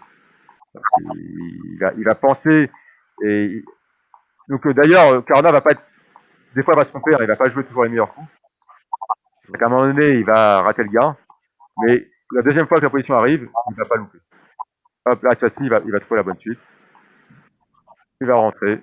Et là, c'est terrible. Il va réussir à rentrer. Et là, maintenant, le thème, hein, c'est. Là, c'est fini. Je prends la cavalier, le roi prend, et c'est fini. Voilà, c'est bon. C'est quand même très. La finale est très complexe. Hein. La finale est très complexe. En direct, il était tellement confiant, Maxime, et Carona était tellement député que je pensais qu'il connaissait la finale et que c'était nul, quoi. Mais en fait, non, il pensait que c'était une forteresse avec Caillon H6, en réalité, c'était avec Caillon H6. Donc, une très grosse partie. Attends, et comment tu y arrives en G7? Il y a plusieurs occasions de le faire dans la partie, mais au moment où il a l'occasion de le faire, à un moment donné, je sais qu'il a eu, voilà, quand on est là, ici, par exemple, il peut faire déjà Caillon G7. Il a plein d'occasions pour le faire. Hein. Et donc, tu te mets en G7 et à partir de là, ça y est, c'est. Là, en fait, on n'arrive pas à passer avec les blancs. C'est pas trivial, là, mais qu'est-ce qu'on peut jouer? On peut jouer. Ouais, les cases clés de pénétration sont, il les maintient, sauf E7. Voilà. E7, c'est le roi qui joue, en fait. Donc, il est là. Non, il faut voir si on trouve quelque part un passage en finale de pion gagnant, mais apparemment, il n'y en a pas, quoi. Ouais, c'est ça, il y en a pas. Pas sur celle-là, justement. Il y en a pas sur celle-là, c'est ça qui est assez impressionnant. Donc si on essaie de passer par là, bon, je crois qu'on peut encore. Alors attention, faut faire attention. Quand le roi est là, c'est là que ça devient un peu compliqué. Alors j'avoue que là, faut faire attention quand même. Parce que quand le pion est avancé, c'est beaucoup plus dur quand le pion est en G2 que quand il est en G4. Quand il est en G4, il y a souvent des thèmes où on va se venger. Quand le roi essaie de passer par là le roi, on va se venger sur le pion G et c'est nul.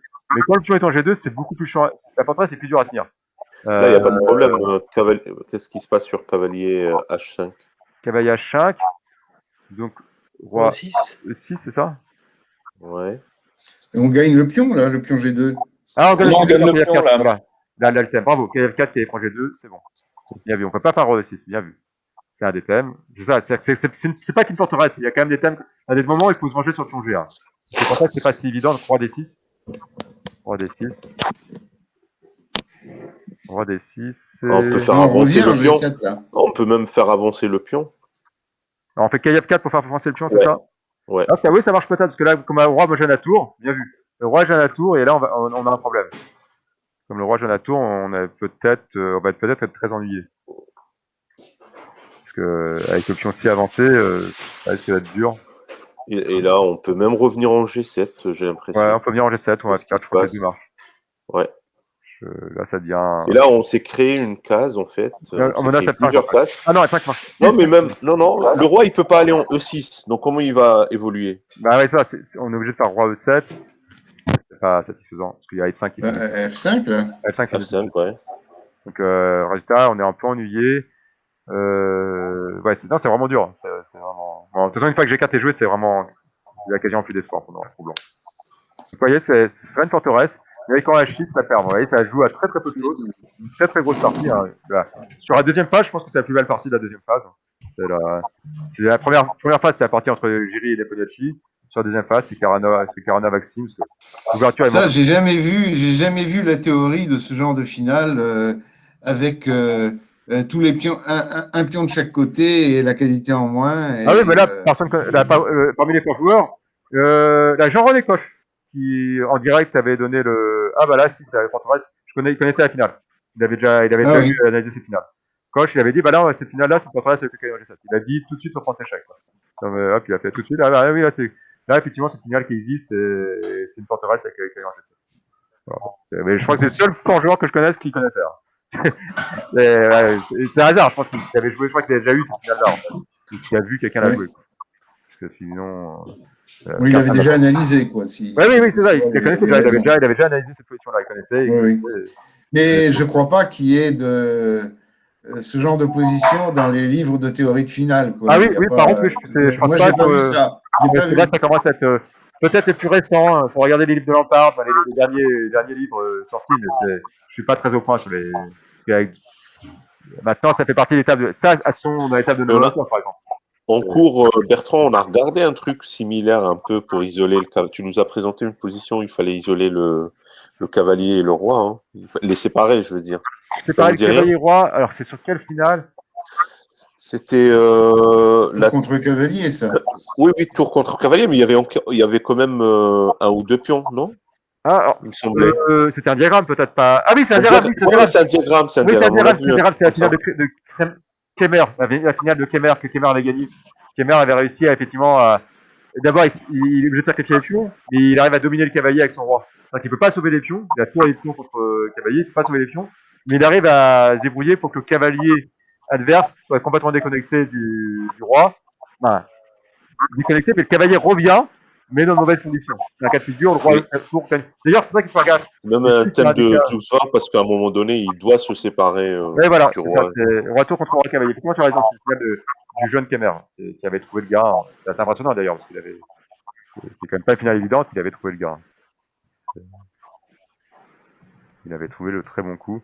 Donc, vous voyez, donc, il y a une grosse finale, grosse partie. Hein.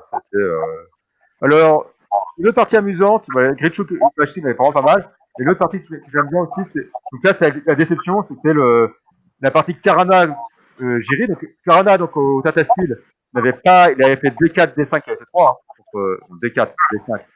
KS3, il avait dit non, je fais pas de débat théorique. Donc, je m'étais dit, il se réserve pour les candidats. Bon, par contre, le problème, c'est que Jiří se met à jouer à Chesnikov. Il a joué 2 fois déjà. Donc, clairement, c'est Chesnikov qui joue. Donc Jiří, donc Karma joue comme E4. On se dit, il s'est préparé contre Chesnikov.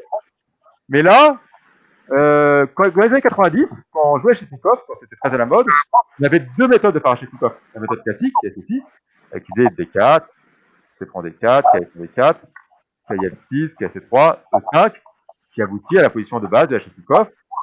Mais ici, il y a 2 coups, il y a le coup classique fou G5 et la variante Sudacine qui a D5. Et aussi, sur KF6, on peut aussi jouer la variante Solimo fou B5. Et donc, dans les années 90, il y a une autre ligne qui était très à la mode, c'était E6, qui a joué Jiří, D4, C prend D, KF prend D4, KF6, KF3, KF6. Donc l'idée de cette ligne-là, c'est qu'une des issues principales des blancs, c'est pas la seule, c'est KF5, c'est la seule la plus jouée en tout cas, D6, fou F4, E5, fou G5, et on revient à la Chesnikov. Oui, on le fait jouer E5, et là, voilà. ouais. Oui, chacun a perdu un temps. Voilà. On a perdu un temps. Pour avoir des 5. Voilà, on a chacun perdu un temps, c'est-à-dire que j'ai fait aussi E5, j'ai perdu un temps, mais lui, il a fait fou F4, fou G5. Donc, on revient vraiment à la position de Chesnikov, sauf que les noirs ont évité la ligne Udacine, et ils ont évité la Rolimo. Or, ce qui est clair, c'est qu'actuellement, Caruana contre la Chesnikov, Caruana ne joue soit que il a joué beaucoup la Rolimo, et aussi depuis le match contre, on sait aussi qu'il joue aussi depuis le match contre Carson, il avait joué KD5 contre Carson. Il avait joué que KD5. Et depuis, il joue quasiment que Rosolimo ou Cetina, Caruana. Et donc, c'est quand même assez logique de la part de Jiří de dire, bah tiens, vas-y, joue-moi à Chesnikov avec tous les 5 que tu joues plus de 6. Il y a presque 7 ans qu'il n'a pas joué à une classique, en fait, Caruana. Et donc c'est malin. Et ce qui est surprenant, c'est que Caruana n'a pas prévu. Caruana ici réfléchit 5 minutes. Il n'a pas anticipé que Jiří pourrait jouer la deuxième façon d'arriver à la position. Donc ici, il y a 2 coups majeurs. Donc la KB5 qui retourne sur la Chesnikov, qui a beaucoup joué Caruana. Sauf que ça fait longtemps qu'il n'a pas joué, qu'on l'a pas joué cette position. Donc, à chaque fois qu'il jouait ça, c'est quand il jouait encore la ligne avec G5. Donc là, il la joue plus, donc c'est un peu il hésite. Et surtout, la ligne principale de Caruana ici, c'est KF C6, c'est la ligne critique. KF C6, E5, KD5, KE4. Il a quasiment 100% avec les blancs sur cette ligne-là, Caruana. Donc, un score énorme, il a quasiment, je crois que, je sais même pas s'il a une nul. Il a vraiment un score magnifique. Cependant, c'est une ligne qui est très aiguë. C'est-à-dire que une des lignes, par exemple, c'est Dame C7, c'est pas la seule. F4, Dame B6, C4, Fou B4 échec, Roi E2, Fou A6, Roi F3. Ça, c'est une des lignes. Hein. C'est une des lignes marrantes. Voilà. Il y a que des lignes comme ça. C'est que des lignes comme ça. C'est que des lignes différentes. C'est vachement gonflé, ça. Ah ouais, c'est horrible. Hein. C'est super compliqué. Hein. C'était très à la mode. Là, franchement. Bah, voilà. C'est aigu, mais c'est très dur pour les noirs. Hein. C'est très dangereux pour blanc, mais c'est très dur à vivre pour les noirs. Hein. C'est parce que qu'avec des 5, la trou en D6, le fou A6 sert à rien. Si les noirs n'arrivent pas à casser le truc, le fou A6 c'est juste une poubelle. Donc c'est une variante très très aiguë, à double tranchant, et Caruana a très bon résultat avec. L'ennui, c'est je vous dis, il joue contre là, il a affaire à Jiří. Jiří, c'est le monstre des préparations. Les lignes les plus aiguës, Jiří est très bien préparé aussi. Et Caruana, bah là, il a peur. Il veut pas jouer KF C6 contre Jiří. Il veut pas jouer KB5 parce que c'est pas qu'il a peur, c'est que les lignes sont très annulantes actuellement. Si on n'est pas très bien préparé, ça a tendance un peu comme la partie des Fibonacci Jiří. Globalement, actuellement, on n'a plus grand chose pour blanc. Et donc en plus, il n'est pas préparé. Clairement, il dit qu'il n'a aucune chance de prendre l'avantage. Donc il joue la 3e suite qu'il a déjà joué. Il a déjà joué 2 fois, il a fait 2 nuls avec. C'est pas terrible parce que c'est des joueurs des 500 en face. Il joue à 3. Donc en fait, il joue à 3, mais un peu par dépit. C'est-à-dire que ses coups principaux, c'est KF C6 et KF5. Et sur KF5, il pense pas pouvoir prendre l'avantage parce qu'il n'a pas préparé. Et sur KF C6, bah, il a peur de la préparation de Jiří. Donc il veut pas jouer. Voilà. Donc c'est clairement à 3, c'est un coup où il espère encore pouvoir jouer pour le garde. Un peu d'attente, quoi. Bah, c'est pas quand c'est empêche coup B4. Hein. C'est un coup important. Hein. Si coup B4 est pénible. A3, c'est pour revenir Oui. sur une ligne 2, en fait. Ouais, mais enfin, Mais l'idée, c'est Est-ce qu'il y a de l'idée fou C4, éventuellement fou A2 alors, là-dedans ça existe, mais c'est pas ce qu'il a joué. Mais effectivement, c'est un plan qui existe. Fou C4 x2, c'est vrai que ça existe. C'est pas du tout le plan qu'a joué Carona. Je sais que je connais des joueurs qui jouent le plan avec Fou C4 x2 dans le genre de structure.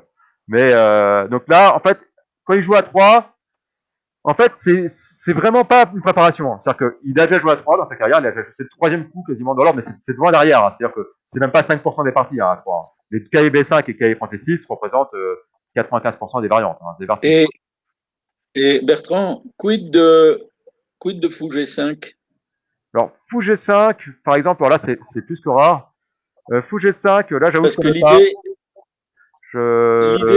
l'idée, c'est fou G5 et ensuite échange de cavalier C6 Oui. et E5. Mais par exemple, si on fait Dame B6, par exemple. Dame B6, c'est embêtant. Bah, c'est compliqué. Là, tu joues cavalier prend cavalier. Ah oui, non, effectivement. Ah, ou K prend cavalier. Ouais, non. Ouais. On peut jouer K prend cavalier, mais c'est pas si simple. Donc Fou G5 est possible, hein, c'est pas joué. Alors, Fou G5, c'est vraiment rare. Non, vraiment deux coups, hein, c'est KB5 et KB C6. Tous les autres coups sont Fou 2, non, Fou 2, ça jouait, alors ça jouait, mais ça joue quasiment plus. Ça jouait dans les années 90, mais 80 plutôt, d'ailleurs. Mais pas depuis. Hein. Ah, fou D3 pour roquer, quoi. Attention, l'option KD4. D3, tu perds le cavalier. Non, fou D3, ça marche pas, oui, bien sûr. Non. Donc voilà. Donc A3, c'est comme le coup, c'est un coup qui a été un peu plus joué ces dernières années, quand même. Hein. L'idée, c'est de retomber en fait sur une spinning 2. Pardon, sur fou G5, on peut pas faire fou B4 simplement. Alors c'est pas simple, mais c'est possible. Mais c'est pas simple. C'est pas simple, c'est une ligne vraiment très aiguë. Là. Sur fou là. Déjà, bon, là, déjà le coup qu'avait Français 6. Non, là, tu joues cavalier prend cavalier, et ensuite tu joues E5. Oui, alors c'est pas clair, quand même, malgré tout, parce qu'il y a quand même des dames à 5 qui traînent. Non, dame à 5, oui. Qui attaquent le fou G5. Dame à 5, comme dans la. Comment ça s'appelle la variante avec C3, là.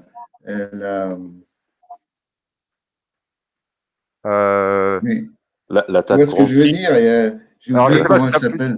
Tu as plusieurs lignes où tu as ça sur la française, tu as ça sur la Cambridge Springs, tu as des idées pareilles, mais tu l'as aussi sur la variante classique, tu l'as aussi ce thème-là, qui marche bien. Et il marche beaucoup moins bien pour nous voir sur la variante classique.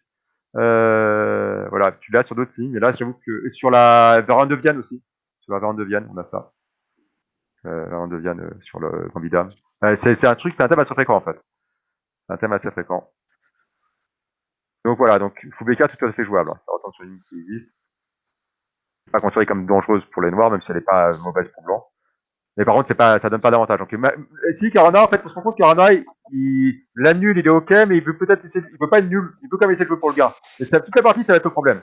Carana va jamais oser aller prendre du gros risques, mais il va jamais non plus prendre la nulle. Parce qu'à ce moment-là, il est comme en retard. Donc et ça va vraiment lui coûter. Alors, déjà, Fou 3, coup bizarre. Parce que Fou 3, c'est avec des plans normalement avec Dame D2 ou en rock. Et ici, il fait Fou 3 avec le plan Fou 2 petit rock.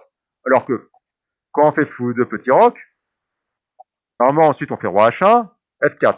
C'est le plan standard. Oui. Et le Fou reste en C1, surtout, parce que le Fou reste en C1 pour protéger B2. Et surtout que sur F4, souvent, les noirs vont faire D6 au 5, prendre en F4, et le Fou va prendre en F4.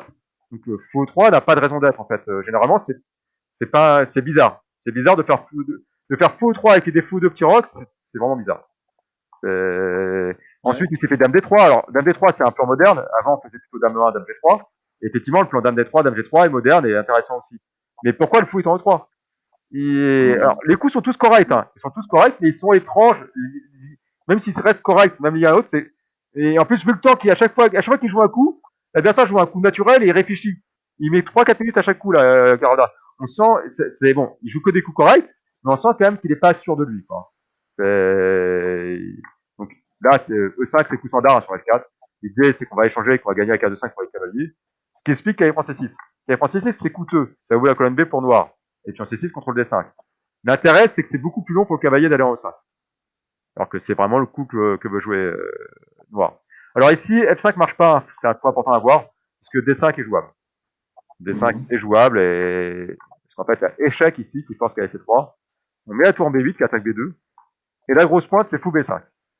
fait du clouage et qui met les blancs en difficulté. Voilà, la position est pénible, bien sur D8, c'est une position qui est D'accord. assez désagréable pour les blancs. Ouais. C'est menace. Donc F5 n'est pas joué tout de suite, mais c'est une menace, hein, F5. Donc là, ils font petit roc, F5 devient une menace, donc bien sûr, on prend F4 pour garder la case de 5. Et là, bon, on va aller en E5, donc on libère la case, faut 6. Pour l'instant, les coups noirs, c'est facile. Hein. Je veux dire, la Schwenningue, pour ceux qui connaissent un peu Schwenningue, là, c'est que des coups standards. Les noirs, ça demande pas de travail pour eux. Alors que la position blanche, c'est aussi des coups standards, mais c'est vraiment plus dur à jouer. Hein. Côté blanc, la position blanche, ça n'a pas l'air, parce que, ok, ce pion-là est faible, mais ce pion-là aussi est faible. Ce pion-là est faible, et du fait, celui-là vient devenir faible. Et résultat, il y a plus de faiblesse, en fait, dans le camp blanc que dans le camp noir. Et en plus, la case de 5 est magnifique pour les noirs. Et ce fou-là, en plus, c'est dur à libérer. C'est très dur à jouer pour blanc, cette position-là. J'ai vu beaucoup plus de gains propres des noirs que de gains propres des blancs dans cette position-là. Et donc, dame G3, bon coup, KD7. On n'a pas peur de donner le pion D6, hein, là, le pion B2 qui est en l'air. Roi, tour D1, on se développe. Tour E8, c'est assez joli. Roi H1, ça commence à créer des menaces. Et là, dame B8. Premier coup vraiment joli de Jiri. Dame B8, pour pouvoir faire KIE5 dans de bonnes conditions. C'est joli, c'est-à-dire qu'il met pas la dame en B6, qui est le coup attendu. Dame B8 attaque B2, mais il contrôle le 5 et c'est bien vu. Donc là, c'est un premier joli coup.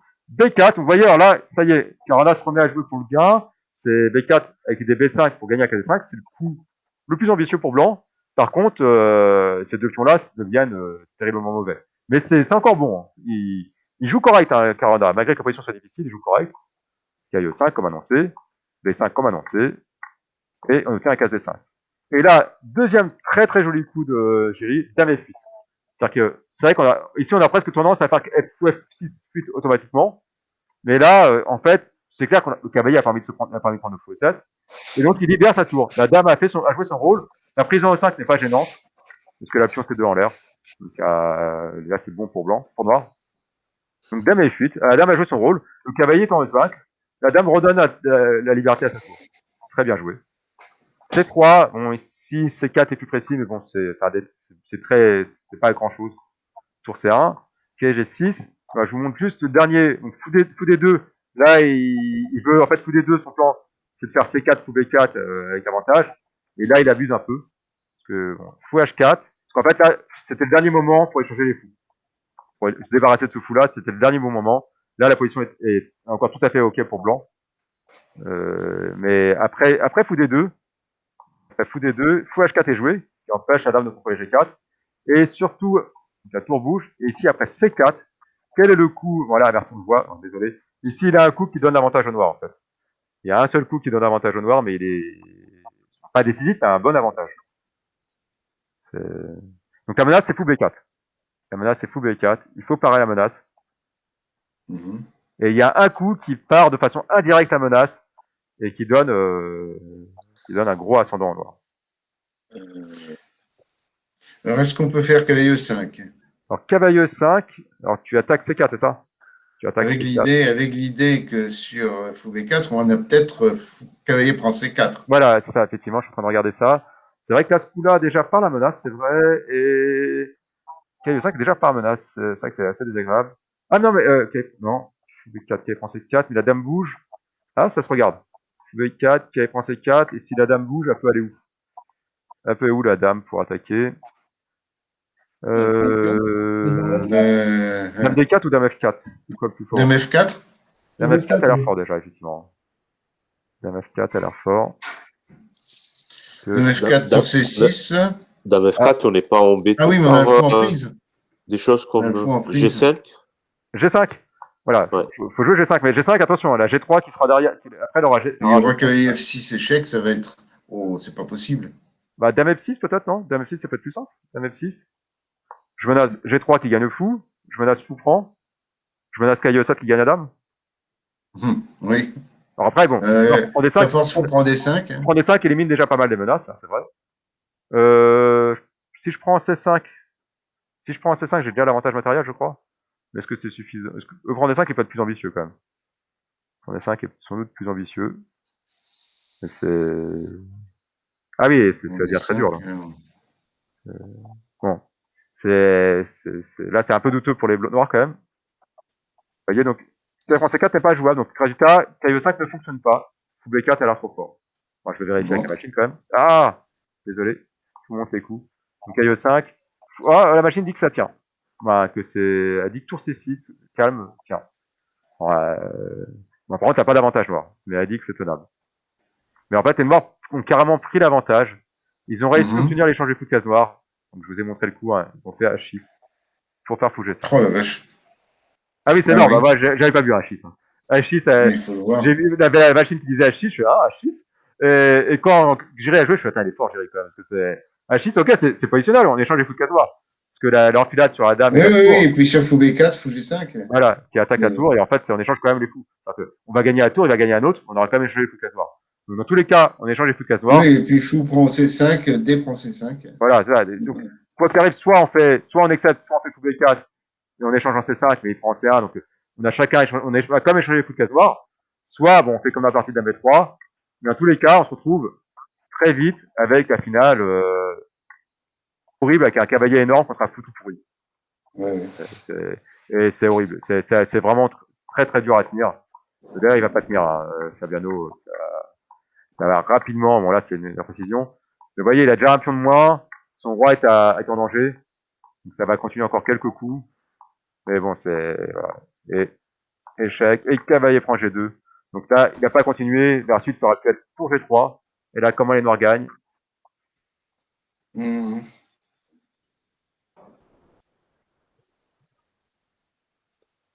Bah, ici, il y a un Ouais, échec en C1, en fait. Dame Dame C1, dame C1. C1.